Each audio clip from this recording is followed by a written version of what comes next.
Hello and welcome to lesson number 61 in A Course in Miracles. I am the light of the world.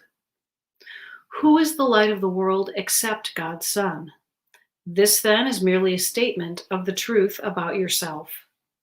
It is the opposite of a statement of pride, of arrogance, or of self-deception. It does not describe the self-concept you have made.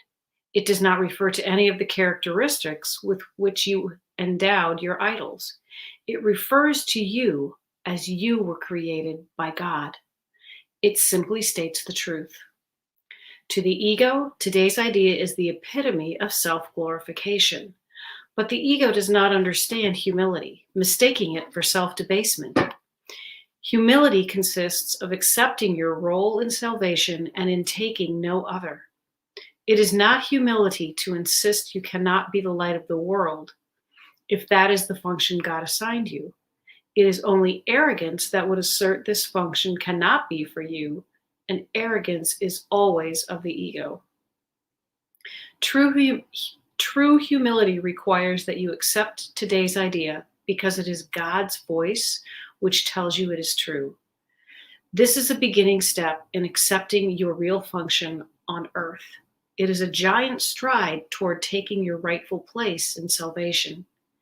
It is a positive assertion of your right to be saved and an acknowledgement of the power that is given you to save others. You will want to think about this idea as often as possible today. It is the perfect answer to all illusions and therefore to all temptation. It brings all the images you've made about yourself to the truth and helps you depart in peace, unburdened and certain of your purpose. As many practice periods as possible should be undertaken today, although each one need not exceed a minute or two. They should begin with telling yourself, I am the light of the world.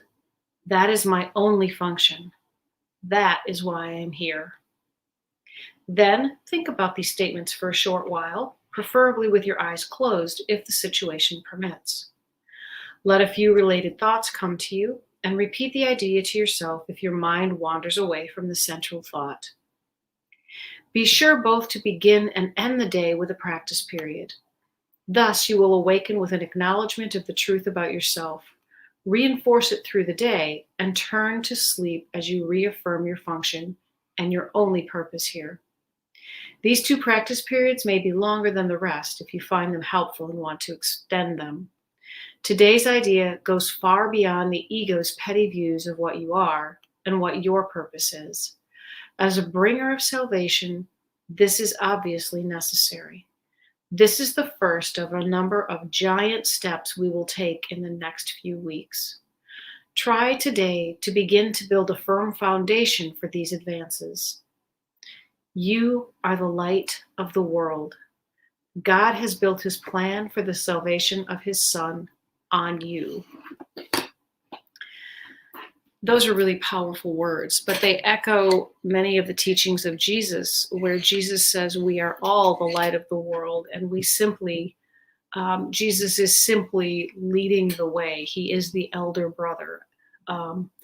And when we understand that we are the light of the world, we understand that our purpose here is to live heaven on earth, to live love, to choose peace. When we live love, we are living from that heart-centered space, and we are following the guidance and the idea of who we are from the divine, rather than from that ego-separated idea. The ego would make us small, and there is just no benefit to playing small. You know, the talk about arrogance in this lesson, it's one of my favorite lessons because it spoke of it's arrogance to think that you know better than God what your purpose is. It's arrogance to think that you know better than God what your value is. It's arrogance to think anything but what God thinks, and to think that you can think outside of your Creator is an illusion. It's the craziness that the ego is. And so it is humility, it is humble to accept your brilliance. If you are a genius in math, it is humble to accept that gift and to use it for its highest and best purposes. How can you help yourself, but help the greater good as well? If you are a musician, sharing that gift with the world. If there are people whose gifts are cleaning and organizing or fixing things or, what some people might consider menial work. And without those people doing those amazing things, the rest of the world would crumble. And so never underestimate the gifts that have been bestowed upon you. Maybe you simply love animals. Maybe you care for children.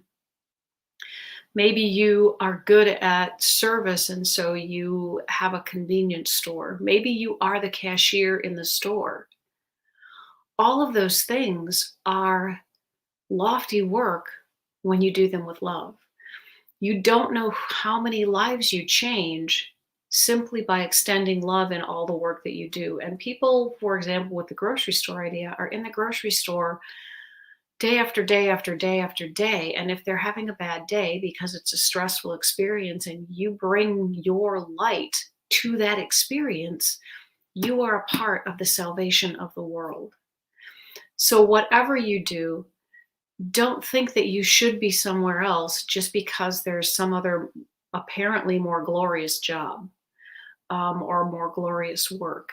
Your work is in your passion, is in your love, and is in the things that you naturally can do well, those things that you love to do.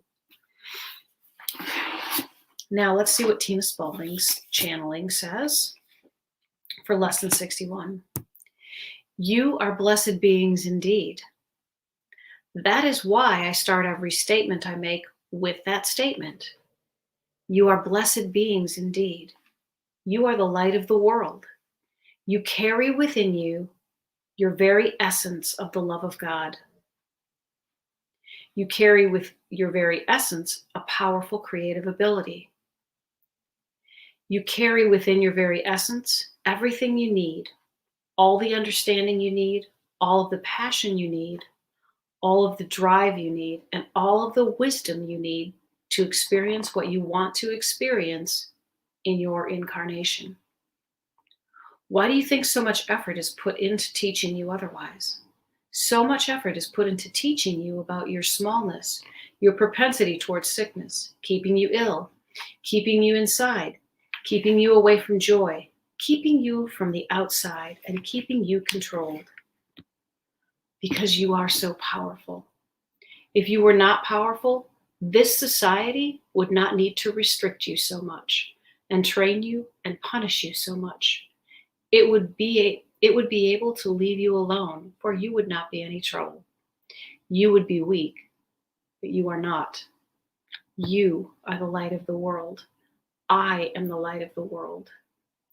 I am the one that you know as Jesus, and we will see you again tomorrow. Realize that this is a time to really begin to honor that amazing being that you are and to step back from the fear-mongering of this world, to step back up from societal rules and norms and find out what resonates within you. If you are in a state, if you are thinking about things and it causes you anger or hatred, you are not coming from a place of love. Allow yourself to come from your place of light. You are an amazing being. You are as powerful as the most powerful being that you can think of in this moment. You are not less than anyone. There are people that are further on the journey than you are. There are people that are not as far on the journey as you. Be your light. Good morning, Lynn Clark. Be your light, Lynn Clark. Honor yourself, and I would highly suggest getting a sticky note or a bunch of sticky notes, putting it on an alarm and reminder on your phone, and let this message repeat to you every half hour, every 15 minutes throughout the day. You can't hear this enough. You can't hear this enough because it's so hard for us to pull that in and really own it. We balk at it because that's what we're taught to do. You are the light of the world. You have a part in salvation. You are a critical piece of the puzzle of healing the world. With that, I bid you adieu, and I hope you have a spectacular day. I'll see you all tomorrow. Bye.